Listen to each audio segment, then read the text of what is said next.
आदित्य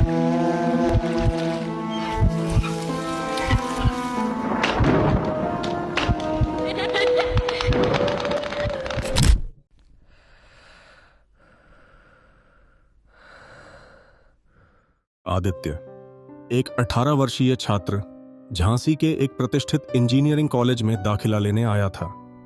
उसके माता पिता उसे पढ़ाई में आगे बढ़ते देखना चाहते थे, इसलिए उसे हॉस्टल में भेज दिया। हॉस्टल कॉलेज के ठीक पीछे स्थित था। यह इमारत काफी पुरानी थी, लेकिन पहली नजर में आदित्य को इसमें कोई खराबी नहीं लगी। हॉस्टल के वार्डन ने उसे तीसरी मंजिल पर कमरा नंबर 306 अलॉट किया।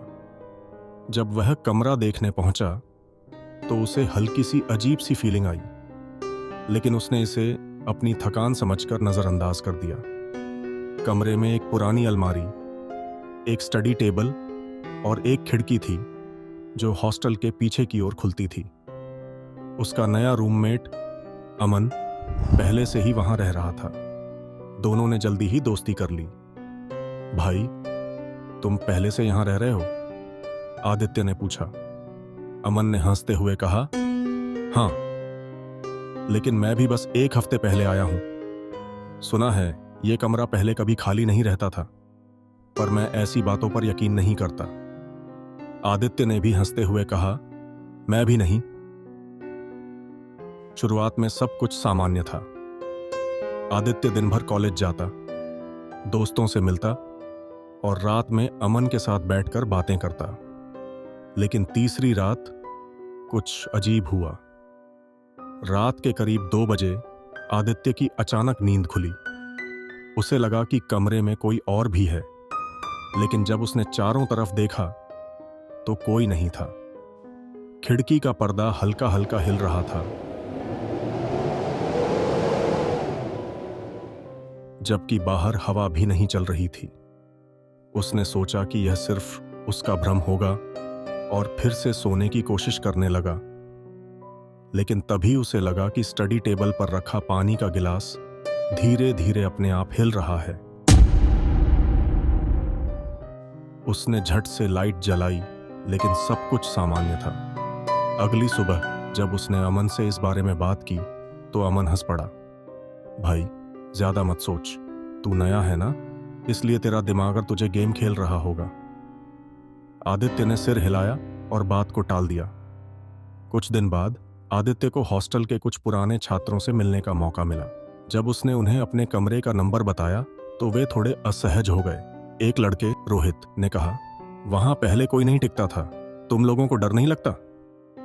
आदित्य और अमन ने आश्चर्य से पूछा, क्यों, ऐसा क्या हुआ था? पहले तो रोहित चुप रहा, फिर उसने धीमे स्वर में कहा, कुछ साल पहले इस कमरे में एक लड़की ने आत्महत्या कर ली थी। उसका नाम नेहा था। वह बहुत होशियार और सीधी सादी थी, लेकिन पता नहीं क्यों एक दिन उसने इस कमरे में फांसी लगा ली। उसके जाने के बाद जो भी इस कमरे में आया उसे अजीब अजीब चीजें महसूस हुईं, इसलिए इस कमरे को बंद कर दिया गया था। आदित्य और अमन थोड़े असहज हो गए, लेकिन फिर भी उन्होंने इसे सिर्फ एक कहानी मानकर अनसुना कर दिया।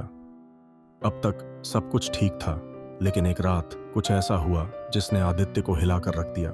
रात के 3 बजे उसे किसी के रोने की आवाज सुनाई दी। आवाज बहुत धीमी थी, लेकिन साफ साफ सुनाई दे रही थी। आदित्य ने डरते हुए पूछा, अमन, ये आवाज सुन रहे हो? लेकिन अमन गहरी नींद में था। आदित्य धीरे धीरे उठा और लाइट ऑन की, लेकिन कमरे में कोई नहीं था। आवाज अब भी आ रही थी, लेकिन यह आईने से आ रही थी। उसने डरते डरते आईने की ओर देखा और तभी उसका खुद का अक्स अजीब तरीके से मुस्कुरा रहा था। आदित्य का दिल जोर से धड़कने लगा। वह झट से पीछे हटा, लेकिन तभी खिड़की अपने आप जोर से खुल गई और कमरे में तेज ठंडी हवा भर गई। अब रोने की आवाज तेज हो गई थी। आदित्य ने कांपती आवाज में पूछा, कौन हो तुम? आईने में एक लड़की की परछाई बनने लगी। उसका चेहरा अधजला था और आंखों से आंसू बह रहे थे। मुझे इंसाफ चाहिए। आदित्य चीखते हुए पीछे हटा और अमन को जगाने की कोशिश की, लेकिन अमन नहीं उठा। तभी आईने में लड़की की परछाई ने अचानक कुछ इशारा किया। स्टडी टेबल के नीचे आदित्य ने डरते डरते टेबल के नीचे देखा, जहां उसे एक पुराना डायरी पड़ी मिली। उसने कांपते हाथों से उसे खोला। पहले कुछ पन्ने खाली थे, लेकिन फिर अचानक पन्नों पर खून से लिखी हुई लाइनों को देखकर उसका शरीर सुन्न पड़ गया। मुझे उन लोगों ने मारा। मैं मरना नहीं चाहती थी। आदित्य को अब समझ में आने लगा था कि नेहा ने आत्महत्या नहीं की थी, उसे मारा गया था। अगले दिन आदित्य ने हॉस्टल के वार्डन को वह डायरी दिखाई। जब इसकी जांच हुई तो यह खुलासा हुआ कि नेहा को हॉस्टल के कुछ सीनियर लड़कों ने प्रताड़ित किया था, जिसके कारण उसने आत्महत्या कर ली थी। लेकिन असली सच्चाई यह थी कि नेहा ने आत्महत्या नहीं की थी, बल्कि उन लड़कों ने उसे मारकर इसे आत्महत्या का रूप दे दिया था। जब यह मामला खुला तो उन दोषियों पर कड़ी कार्यवाही हुई। उस रात जब आदित्य अपने कमरे में था तो उसे फिर से हल्की सी आवाज सुनाई दी, शुक्रिया आदित्य। जब उसने आईने में देखा तो उसे नेहा की परछाई मुस्कुराती हुई दिखी।